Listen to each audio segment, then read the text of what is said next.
अध्याय 18 श्लोक 41 से 50 तक। वर्ण व्यवस्था। अपने शब्दों में छोटी सी कविता। गुण और स्वभाव से जन्मे कर्म, ऐसा श्री कृष्ण समझाते हैं। ब्राह्मण, क्षत्रिय, वैश्य और शूद्र सब गुणों से पहचाने जाते हैं। ब्राह्मण, क्षत्रिय, वैश्य और शूद्र सब गुणों से पहचाने जाते हैं। ब्राह्मण वह है जो सत्य को जाने, ज्ञान की ज्योति जलाता है, मौलिक चिंतन, शांत स्वभाव, धर्म मार्ग अपनाता है।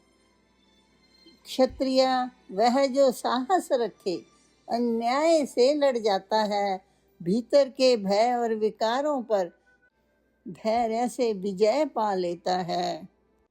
वैश्य वह जो जग को समझे, लेन देन में रखे सच्चाई, सत्संग सुनकर मन को बदले, भक्ति की राह पर आगे बढ़ता है। शूद्र वह जो विषयों में फंसा, इंद्रियों का दास बन जाता है, पर अनुभव से सीख सीख कर ऊपर की राह भी पा सकता है। यह वरण कोई बंधन नहीं, यह तो उन्नति की सीढ़ी है। गुण बदले तो मार्ग बदलता, यही जीवन की सच्ची पीढ़ी है। अपने स्वधर्म को जो अपनाए, निष्ठा से कर्म निभाता है, वही धीरे धीरे अंततः परम सत्य को पा लेता है। अर्थात श्री कृष्ण इन श्लोकों में ब्राह्मण, क्षत्रिय, वैश्य और शूद्र के कर्मों का वर्णन करते हैं। वे बताते हैं कि यह विभाजन जन्म से नहीं, बल्कि स्वभाव और गुणों से उत्पन्न होता है। समाज में अक्सर वर्ण व्यवस्था को जाति, कास्ट सिस्टम के रूप में समझा गया है।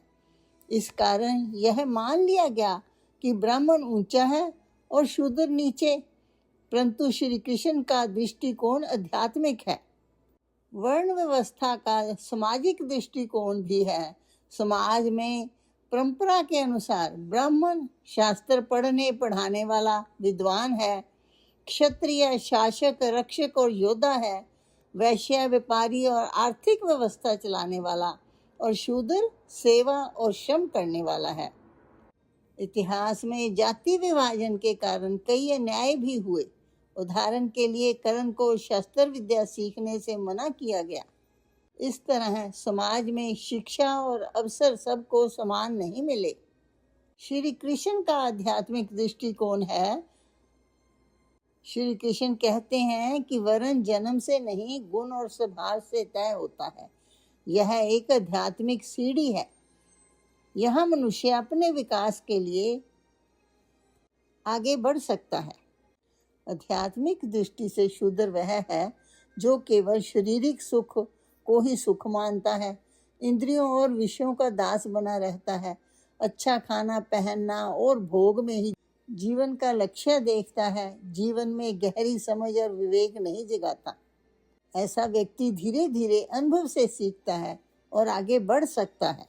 जब व्यक्ति सीखना शुरू करता है तब वह वैश्य की अवस्था में आता है, शास्त्र पढ़ता है, सत्संग में जाता है, जीवन को समझने का प्रयास करता है, लेन देन में ईमानदारी रखता है, व्यापारिक दृष्टि छोड़कर भक्ति का भाव जागने लगता है। यही अवस्था उसे अंदर से बदलने लगती है। जब ज्ञान और विवेक और अधिक जागते हैं तब मनुष्य क्षत्रिय अवस्था में आता है। वह बाहरी युद्ध नहीं, बल्कि भीतर का युद्ध है। अज्ञान के विरुद्ध संघर्ष है। गलत मार्ग को पहचानना, सही निर्णय लेना, मन और इंद्रियों पर विजय पाना।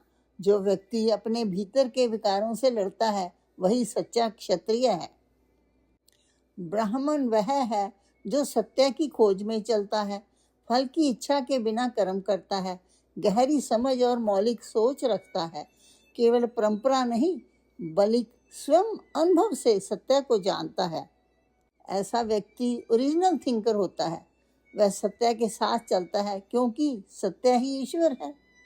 इस प्रकार वर्ण व्यवस्था ऊंच नीच नहीं बल्कि आत्मिक विकास की यात्रा है।